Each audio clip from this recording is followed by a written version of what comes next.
when my ex-husband showed up at my doorstep with tears in his eyes. I thought maybe grief had finally broken him. But it wasn't grief. And it wasn't love. It was something much darker, something his new wife would reveal before he ever found the courage to. That was the moment everything started unraveling again. The moment I realized closure doesn't come neatly wrapped, not in this life.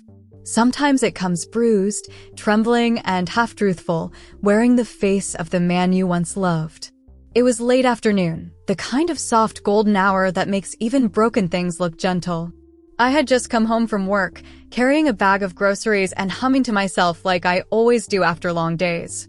I remember the smell of cilantro on my fingers, the rustle of paper bags, the dusty warmth of summer air drifting through my little living room window.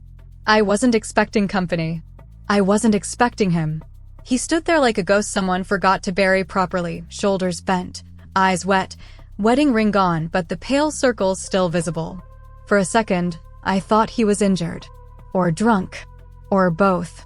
"Clara," he whispered, voice breaking in a way I hadn't heard since our marriage fell apart. I made a mistake. The world froze around his words. Neighbors' kids laughed in the distance. A dog barked. But all I heard was the faint cracking sound inside my own chest, quiet, sharp, familiar. I didn't let him in. I didn't even answer him at first. I just stared, clutching my grocery bag so tightly the plastic dug into my skin.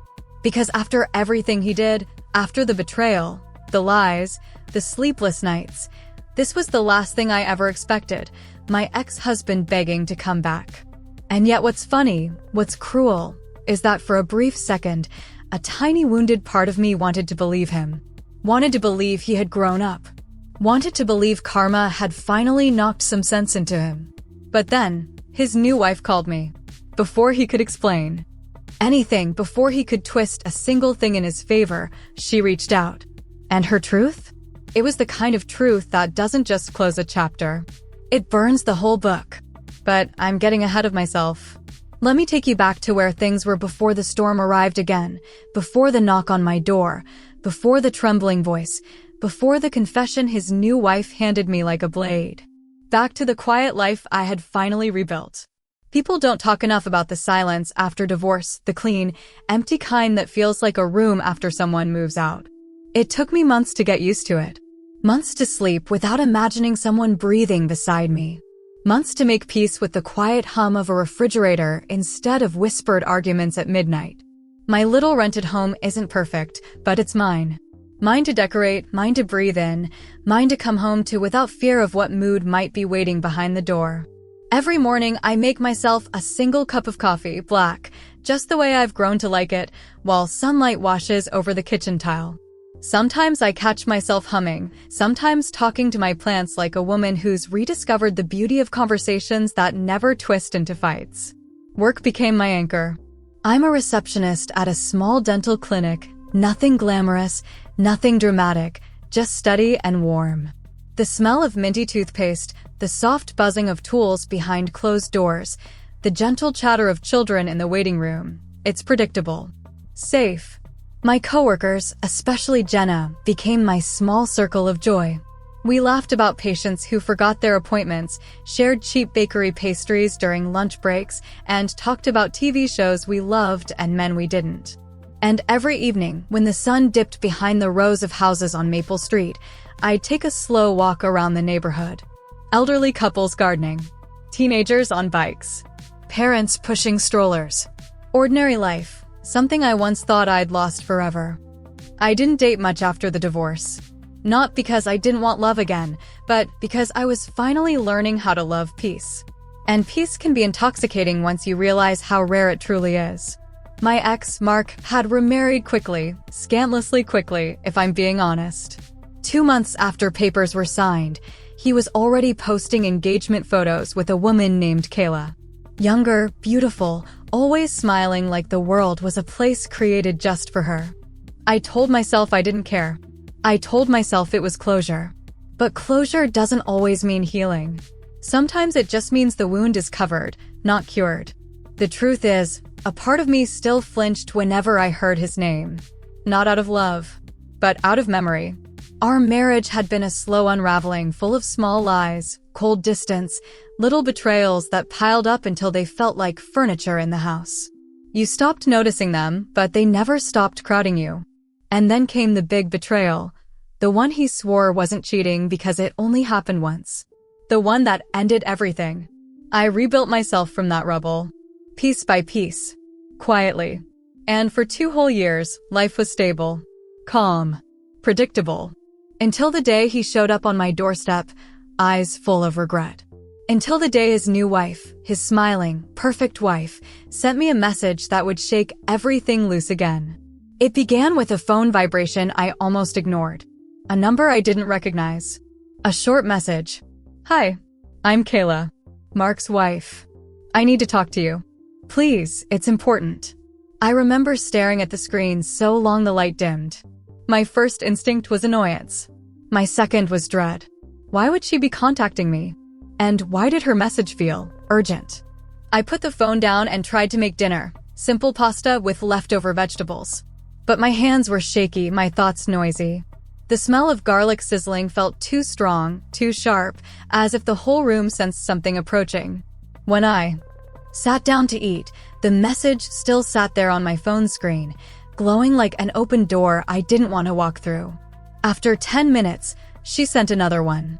"Please. I promise I'm not here to cause trouble, but you deserve to know what's going on." My fork hovered midair. Deserve to know. Those words never show up for good news. My heartbeat started to climb in that slow, uneasy way it used to whenever Mark came home late during our marriage, car lights sweeping across the living room window, his keys jingling, his excuses rehearsed. I took a deep breath. Told myself, "You're not the same woman anymore. You can face this." And I replied, "What is this about?" Her answer came fast. "It's about Mark. And why he showed up at your house today." My stomach dropped. She knew. My fingers tightened around the phone, palms suddenly damp. I whispered into the stillness of my home. "What happened?" There was a long pause. Too long. Then, "He's been lying to both of us. And I think you should know the truth before he tells you anything." My pulse echoed in my ears. Then her final message came, "Can we talk?" Woman to woman.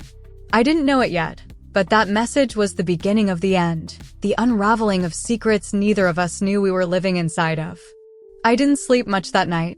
I lay there in the dark, staring at the faint outline of the ceiling fan, listening to the soft whir as it circled round and round like my thoughts. Woman to woman. That phrase stuck to me like a burr. There was a time when the idea of talking to the other woman would have turned my stomach. Back when I thought of Kayla as the enemy, the thief, the pretty young replacement my husband chose when he decided I wasn't enough. But life has a strange way of humbling your anger. I knew by now that men who cheat don't just betray one woman. They betray everyone they promise something to. So if she was reaching out, and if he was suddenly at my door like a repentant ghost, something was wrong. By morning, the sky was a quiet, muted gray. I dragged myself out of bed, washed my face, and stared at my reflection. My eyes looked tired, but not weak. That mattered to me. At work, Jenna noticed right away.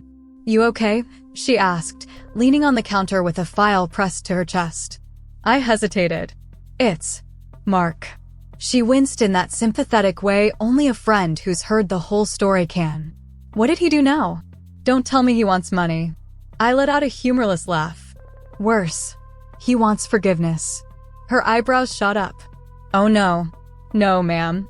We are not doing that storyline." I smiled despite myself, but the weight remained. I didn't tell her about Kayla's messages. Not yet. I guess a part of me wanted to understand it myself first. All day, between appointment reminders and insurance calls, my phone sat heavy in my pocket. I could feel it like a stone. I checked it every chance I got, half hoping and half dreading more messages. Nothing came. It wasn't until I got home, shoes kicked off by the door and purse tossed on the couch, that I finally sat down at the dining table with my phone in my hand and my heart in my throat. I scrolled back up their messages. "Kayla, Mark's wife." I opened our thread and typed slowly, "Okay. I'm listening. You said we should talk."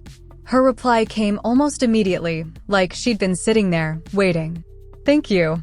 Can we talk on the phone? It's a lot to text. I hesitated. Talking on the phone meant hearing her voice. Hearing the voice of the woman who had stood where I used to stand. Who wore the title I used to wear. But I reminded myself why we were doing this. Not for nostalgia. Not for drama. For truth. Call me, I wrote, then sent her my number. My hands trembled a little as I set the phone down. I got up, poured myself a glass of water from the kitchen, the faucet hissing softly. The clock on the wall ticked loudly in the quiet room. When the phone finally rang, I jumped. I took a deep breath, wiped my palms on my jeans, and answered. Hello. Hi, is this Clara? The voice on the other end was softer than I expected. Not sharp. Not smug. Just tired. Yes, this is Clara. This is Kayla, she said. Thank you for picking up. I know this is weird. Weird. If only it were just that. Her voice had a slight tremor, but not the dramatic kind. More like the tremor of someone who hasn't slept well in a while. I recognized it. I'll get straight to the point, she said quietly. Mark came home last night after going to see you. A chill ran down my spine. He told you? I asked. He told me. Half of it, she replied. I could hear a faint scoff under her breath, like she was used to only getting half versions of reality. He said he wanted to clear the air with you. That he owed you an apology. That he needed closure. Closure. That word again. But that's not why he's suddenly interested in fixing things with you, she continued. I gripped the phone tighter. Then why? I asked. On the other end, I heard a chair scrape, like she was pacing or sitting down. Do you remember when you two were married? She said slowly, and he used to say he was stressed about money? That he had everything under control, but wouldn't let you see anything. My throat went dry. How do you know that? I whispered. Because he does the same thing now, she said. Same words. Same excuses. Same late nights with work stuff. Only this time, her voice cracked slightly. Only this time, I checked the accounts. I felt my heart start beating faster. What did you find? I asked. I found debt, she said bluntly. A lot of it. Credit cards maxed out. Loans I never knew about. And your name, Clara. Your name's still tied to one of the old accounts. I closed my eyes. Of course. Of course, he had left something undone. He told me he needed to speak to you because he felt guilty, she went on. But when I confronted him, really pressed him, he slipped. Slipped how? He said, if Clara comes back, we can fix this together. She knows how to handle these things. She always fixed everything. The words hit me in the gut. There it was. Not remorse. Not love. Not a second chance born out of growth. He wanted his cleanup crew back. Me. The woman who used to balance his damage, smooth his messes, steady the ship he kept trying to sink. Kayla exhaled shakily. I asked him, are you in love with her or are you in love with what she did for you? He couldn't answer. Silence stretched between us. In that silence, I heard old echoes, me sitting at the kitchen table with overdue bills, while he blamed bad luck and high interest rates and the economy. Me working extra hours, picking up side gigs, saying, we'll be okay, while he bought things we didn't need. I thought you deserved to know, she said gently. Before he comes to you with whatever story he's building. My chest felt tight. Why are you telling me this? I asked softly. You don't owe me anything. If anything, I thought you'd hate me. Or, I don't know. There was a faint, sad laugh on the other end. I used to think of you like a shadow, she admitted. His ex-wife. The crazy one. The one he said never understood him. That's what he told me. My jaw clenched. Of course that's what he said. But over the last year, she continued, I started to realize he says the same things about me now. I'm too emotional. I don't trust him. I make him feel controlled when I ask simple questions like, where's the money going, Mark? Her voice broke fully this time. And then I thought, if he repeats the same story with every woman, maybe the problem isn't the women. I swallowed hard, emotion rising in my own throat. I'm sorry, I murmured. And I meant it. Deeply. She sniffed. Don't be. I knew something was wrong. I just didn't know how far he'd go. She paused. He's been talking about you a lot lately. At first, I thought it was just nostalgia. Then I realized no, it wasn't that. He was calculating. I could picture it so clearly, Mark at their dining table, rubbing his temples, playing the victim. She always had our finances under control. She never panicked like you. She knew how to handle things. Flipping the script, shifting the blame, romanticizing the woman he once discarded like last season's clothes. Kayla, I said quietly, are you safe there? With him. There was a long pause. I'm not in danger, if that's what you mean, she said. He's not violent. Just selfish.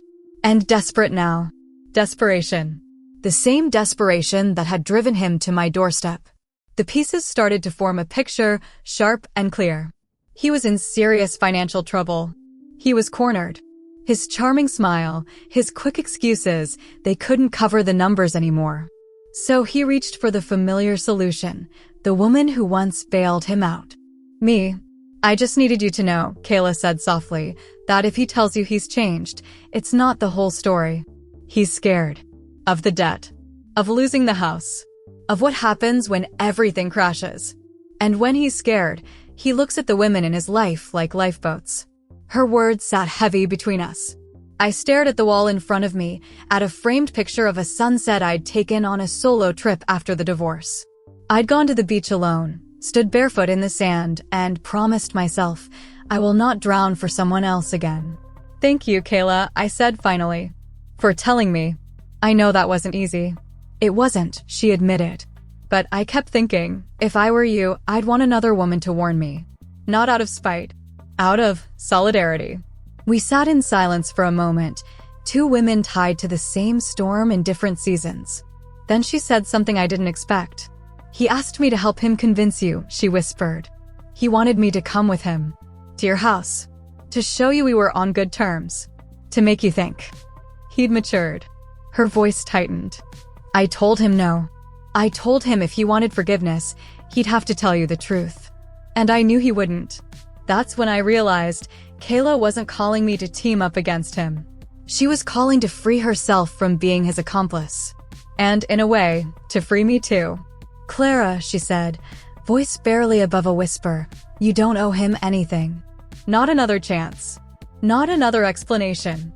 Not another sacrifice. I just wanted you to know who's actually standing at your door. My eyes burned.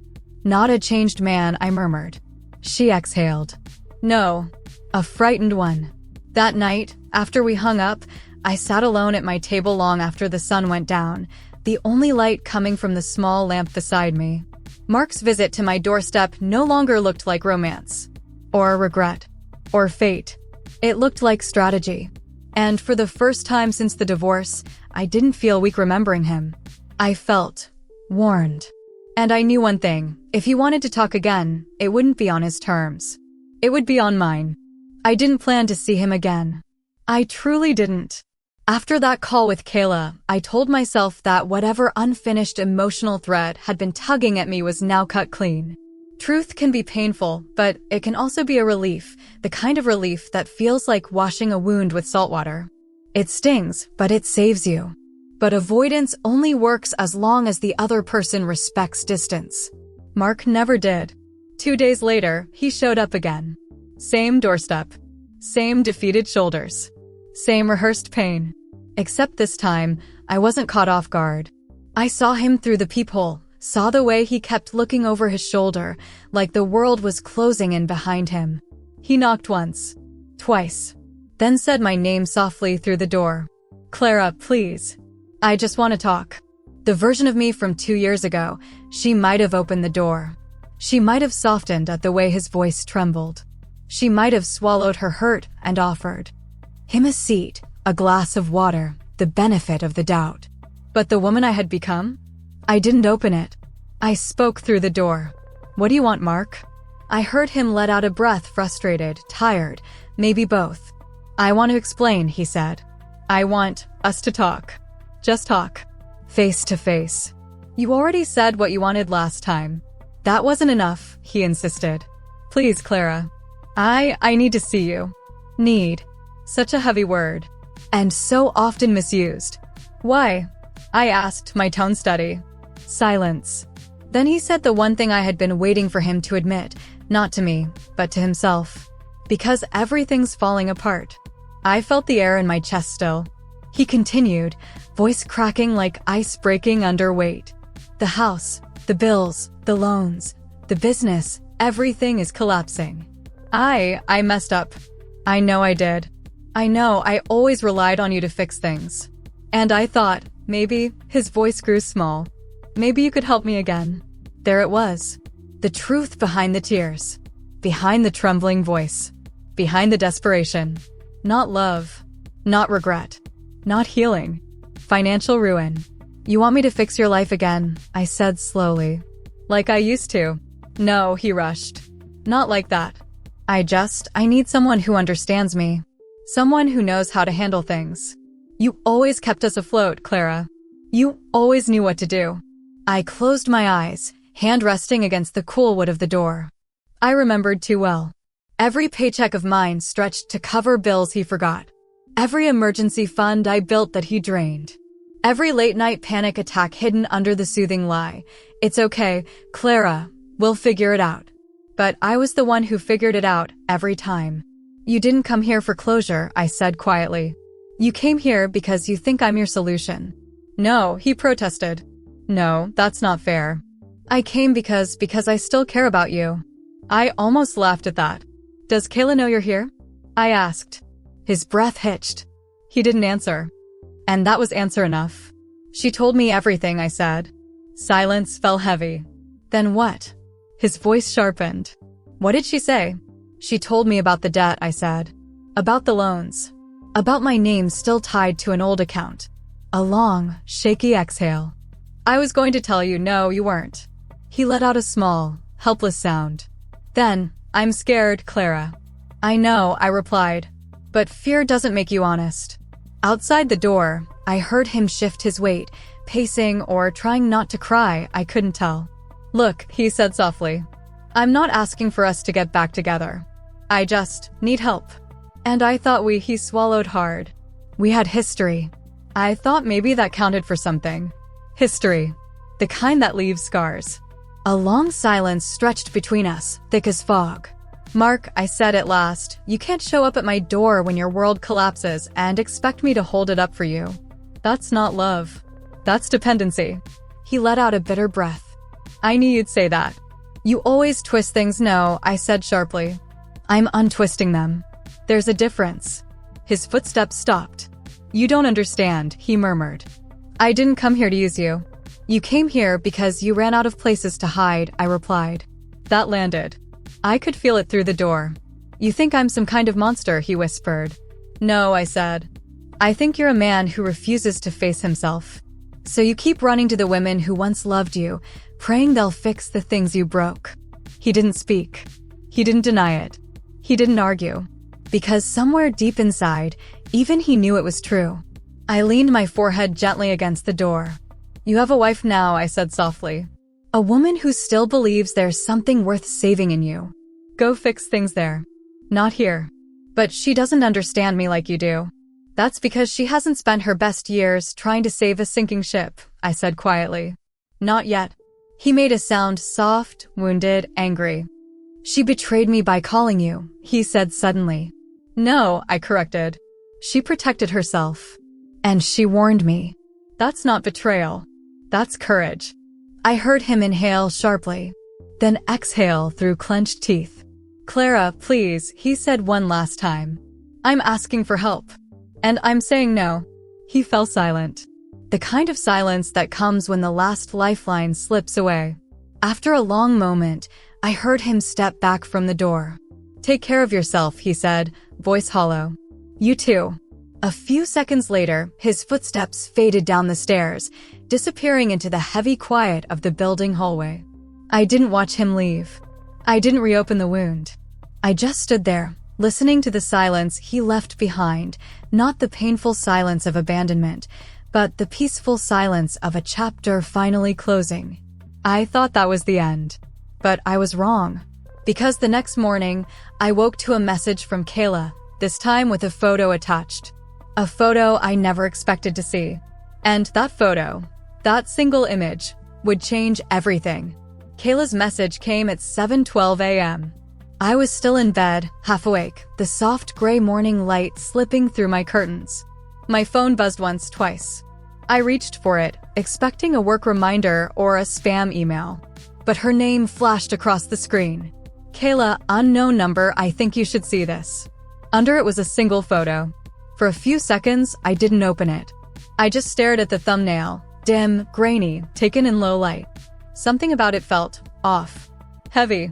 Finally, I tapped it open, and my breath caught. It was Mark, sitting at their dining table, slumped forward, head in his hands, the room a mess around him, papers scattered, envelopes torn open, overdue notices spread out like a mosaic of disaster. But that wasn't the part that shook me. It was the notebook lying open in front of him. My name was on it, written in his handwriting, underlined twice, and below it, in a list that looked like it came from a desperate man. Talk to Clara. Convince her it was real love. Make her feel safe. Remind her I've changed. Appeal to her empathy. She won't abandon me. The last line hit me like a punch. She won't abandon me. Not love. Not remorse. Not reconciliation. Strategy. My stomach flipped. My hand shook. I scrolled down. Another message from Kayla, sent seconds after the photo. Kayla, he doesn't know I took this. I'm sorry, Clara. He's been planning this for weeks. Weeks. Meaning before he showed up at my door the first time. Before the tears. Before the trembling voice. Before he pretended to have a sudden epiphany about our marriage. This wasn't a man reaching out from heartbreak. It was a man sinking and searching for any woman who might still be soft enough to save him. I swallowed hard, emotions swelling like a storm. My first reaction wasn't anger, or betrayal, or even sadness. It was clarity, clean and sharp. The kind you feel when a truth finally snaps into place. I typed back, me, thank you. I understand now. Seconds later, Kayla, there's more. He's planning to meet you again today. He said he won't leave without a second chance. I sat up straighter. A second chance. No. This time, I wouldn't be caught by surprise. This time, the conversation would be on my terms. I got out of bed, my feet cold on the wooden floor. I walked to the kitchen, made coffee, hands steady now. The smell wrapped around me like a grounding force. While the kettle hummed, I made a decision. I was going to confront him. Not to fight. Not to argue. Not to reopen wounds. But to close them with honesty sharper than anything he expected. I texted him first. Me, if you want to talk, meet me at Riverside Park. 11 a.m. He replied instantly. Mark, thank you. I swear I'll explain everything. I promise it'll make sense. Promise. One of his favorite words. I didn't respond. Riverside Park was quiet that day. The sky overcast, the breeze cool. A few early. Joggers passed by, their footsteps rhythmic against the paved path. A mother pushed a stroller, humming to her baby. Life moved gently around me. I sat on a bench facing the water, hands folded in my lap. The river flowed steadily, indifferent to human chaos. At 11:04, I heard hurried footsteps. I didn't turn.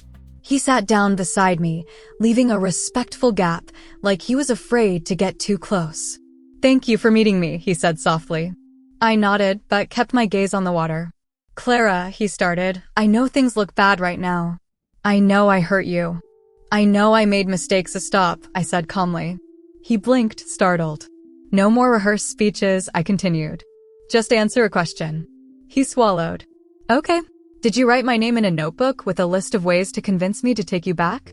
His eyes widened, a split-second panic he tried to hide. But it was too late. I had seen it.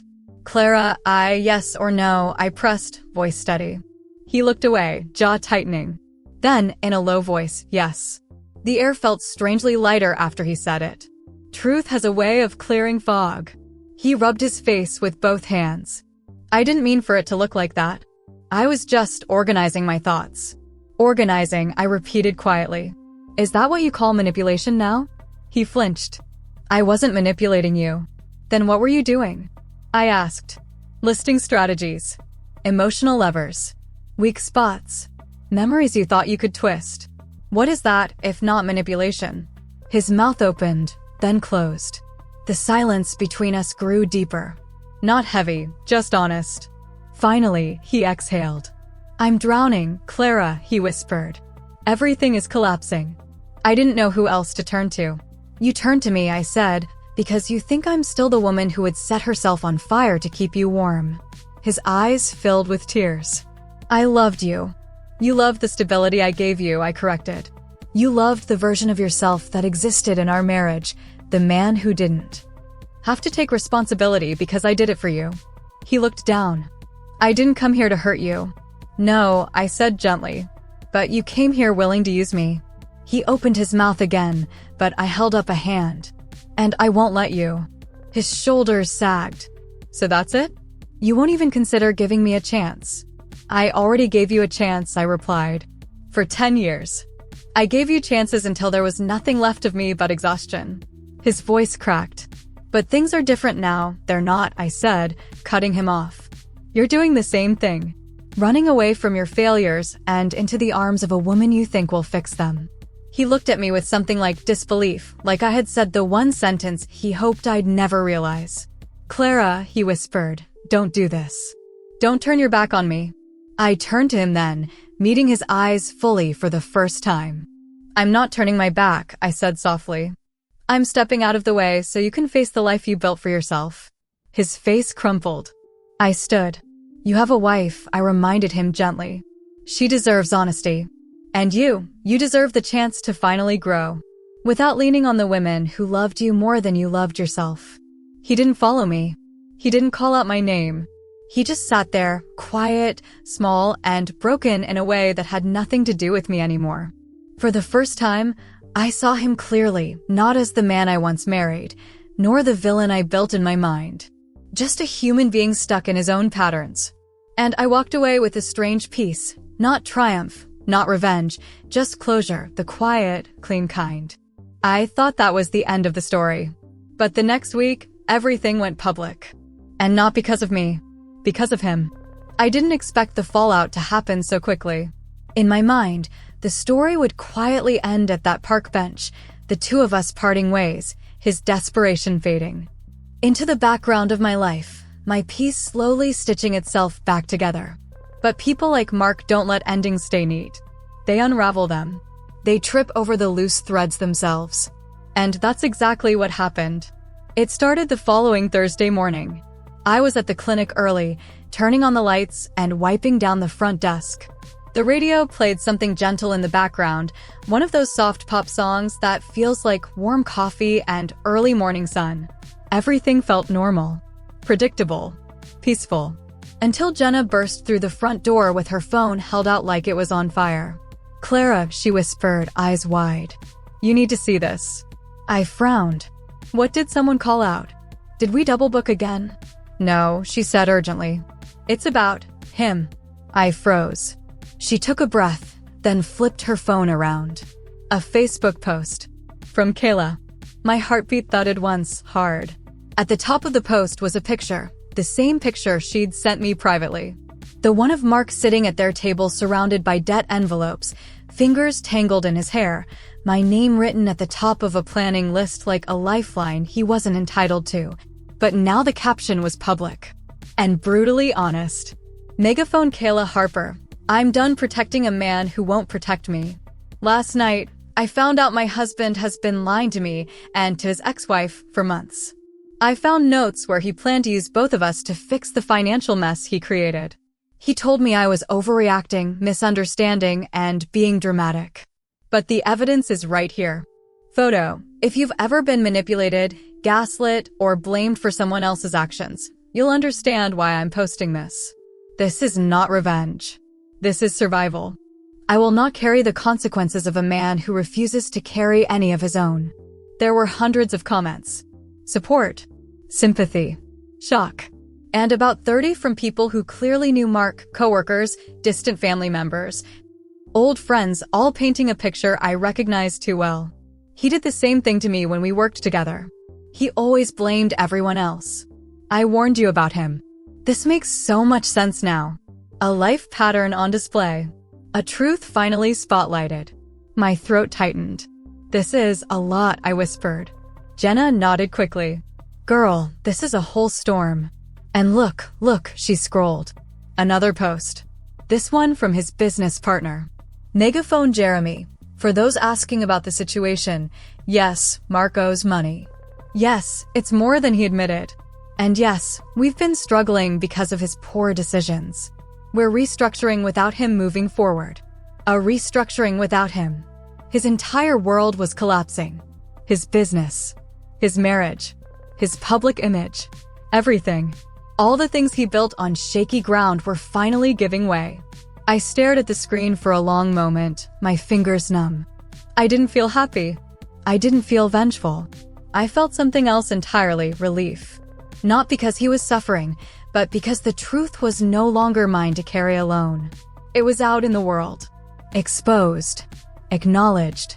A weight I didn't realize I still held slid off my shoulders. I was eating lunch in the break room when my phone buzzed. A text from an unknown number. My stomach flipped. Mark, did you know she would post that? I stared at the screen. Then typed me, no. I didn't. A long pause. Then, Mark, everyone's turning against me. I lost clients. My parents called. They're disappointed. I can't even show my face at work. I wondered if he understood the irony. For years, I had lived in the shadows of his lies. Now he was living in the light of his truth. He texted again, Mark, can we talk? Please. Just talk. I took a breath. Me, no. This is your consequence to face. Not mine to help you carry. His reply came instantly. Mark, you don't understand me. I understand more than you think. And that's exactly why I'm done. I put the phone face down and finished my lunch. That felt like closure. Real closure. The kind that stays closed. Over the next couple of days, the story kept spreading. Their mutual friends reached out to Kayla with support. A few reached out to me too, apologizing for believing things he once said about me. He told us you were controlling. He said you drained him emotionally. He made it sound like you were the problem. Each message was a strange mix of validation and sadness. But the biggest ripple came when one of his cousins, someone I had always respected, posted something public. Megaphone Lydia. When a man hurts two good women in the same way, the problem is not the women. It's the man. Proud of both Clara and Kayla for choosing themselves. That post got shared hundreds of times. It shocked me truly. Not because it exposed him, that had already happened, but because it named us. Me, Kayla. Two women who had once stood on opposite sides of the same lie. Now standing on the same side of the truth. Later that night, my phone buzzed again. This time, it was Kayla. Kayla, thank you for not blaming me for reaching out. I thought you might hate me. I typed back, me, I don't hate you. He hurt us both. And we both survived him. That makes us allies, not enemies. There was a long pause. Then, Kayla, I'm leaving him, Clara. I'm filing this week. I let out a slow breath. Not because I wanted their marriage to fail. I don't celebrate broken homes. I just celebrate women walking away from harm.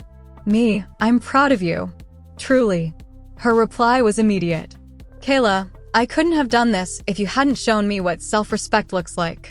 I read the message twice. Then again. A strange warmth bloomed in my chest. Not pride, not vanity, but something gentler. Purpose. Sometimes your story becomes a survival manual for someone else. Without you ever meaning it to. 2 days later, I got a voice message from an unknown number. I hesitated before pressing play. It was his mother. A woman I once called mom for a decade of my life. Her voice was soft, trembling slightly. Clara, sweetheart.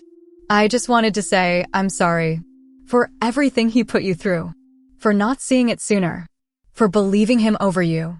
I closed my eyes. She exhaled shakily. You didn't deserve any of that. And thank you. Because you helped us see who he really is. It was strange, hearing an apology I had never expected. From a woman who had once defended him to the ends of the earth. But life changes people. Truth rearranges loyalties. And sometimes, The people who doubted you become the ones who finally speak your truth out loud. I thought that would be the last surprise. But the biggest moment, the moment that tied everything together, that gave me the peace I didn't know I still needed, came on a quiet Sunday afternoon. When someone knocked on my door. And it wasn't Mark. It was her. It was a quiet Sunday afternoon, the kind that makes you want to wash your sheets and open all the windows just to let the sun stretch across the floorboards. I was folding laundry in the living room when someone knocked on my door. 3 soft taps. Not urgent. Not angry. Just gentle. For a moment, I froze. My heart gave that old, anxious thud, the one left over from years of bracing myself for Mark's footsteps, Mark's moods, Mark's surprises. But then I reminded myself, he wouldn't come here again. He knew the door was closed for good. I walked to the door, peered through the peephole, and my breath softened. It wasn't him. It was her. Kayla. Standing alone. Hair pulled back into a simple ponytail. Eyes tired but clear. A small manila envelope clutched in her hands. I opened the door slowly. "Hey," she said, giving me a fragile smile. "Is this a bad time?" "No," I said gently. "Come in." She stepped inside like someone entering a hospital waiting room, calm, composed, but carrying a quiet heaviness. I gestured toward the kitchen table. She sat. I poured her a glass of water. She wrapped both hands around it, like she needed the grounding. For a moment, neither of us spoke. 2 women connected not by friendship nor rivalry, but by a wound. Finally, she exhaled and said, "I filed the papers." I nodded. "I'm proud of you." She let out a breathy laugh, one filled with disbelief. I never understood what people meant when they said leaving someone could feel like breathing again. Now I do. I sat across from her. "What brought you here today?" I asked softly. She slid the manila envelope across the table toward me. "I found something," she murmured. "Something I think belongs to you." My eyebrows lifted slightly. I opened the envelope. Inside were documents. Old bank statements. Loan applications. Credit card records. A few insurance papers. And a letter in Mark's handwriting addressed to me but never sent. I felt my pulse stumble. "I didn't read the letter," she said quickly. "I didn't want to invade your privacy. But the financial stuff, your name was still tied to one of those accounts. I already started the process to remove you from it." Tears pricked the back of my eyes. "You didn't have to do that," I whispered. "Yes," she said firmly. "I did. Because he wasn't going to." I swallowed. The weight of her compassion pressed against an old ache, a bruise I didn't realize still hurt. "He talked about you a lot," she said quietly. "Not in the way a man talks about an ex he hates. More like a man talking about a mistake he never wanted to face." She paused. "I used to think you were the reason he shut down emotionally. That you were cold, controlling, hard." "Let me guess," I said gently. "He called me demanding." She nodded. I smiled sadly. "Every woman he hurts becomes demanding in his narrative." "Yeah," she whispered. "I see that now." We sat in silence for a moment, letting the truth settle like dust in sunlight. "I'm not here to defend him," she continued. "I'm not here to blame him either. I just wanted to thank you." That startled me. "For what?" I asked. "For being the example I should have seen sooner." Her voice cracked. "You walked away. You rebuilt. You found peace. I kept wondering why I couldn't do the same. And then listening to you the other night, it made me realize I wasn't weak.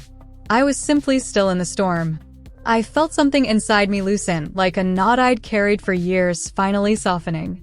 "Kayla," I said gently, "you're stronger than you know." Her eyes filled. "I was embarrassed to call you," she whispered.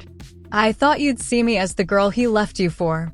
The girl who helped break your marriage." A small, broken laugh fell from her lips. "But now I see it was never about me. Or you. He would have done the same thing to any woman standing close enough." I reached across the table and placed my hand over hers.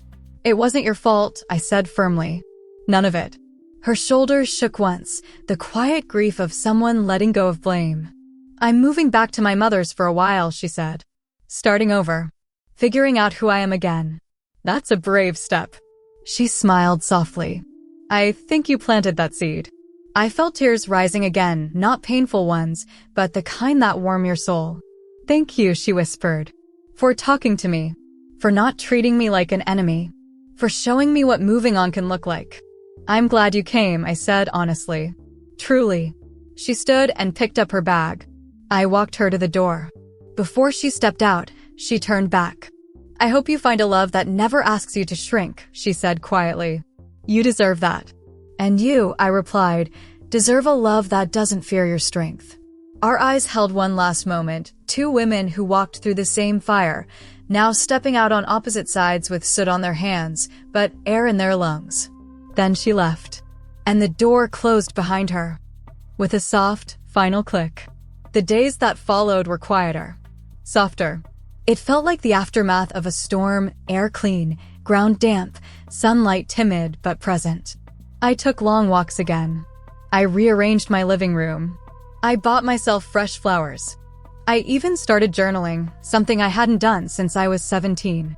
One evening, while sitting on my porch with a cup of tea, I realized something profound. I didn't think about Mark anymore. Not with anger. Not with longing. Not with bitterness.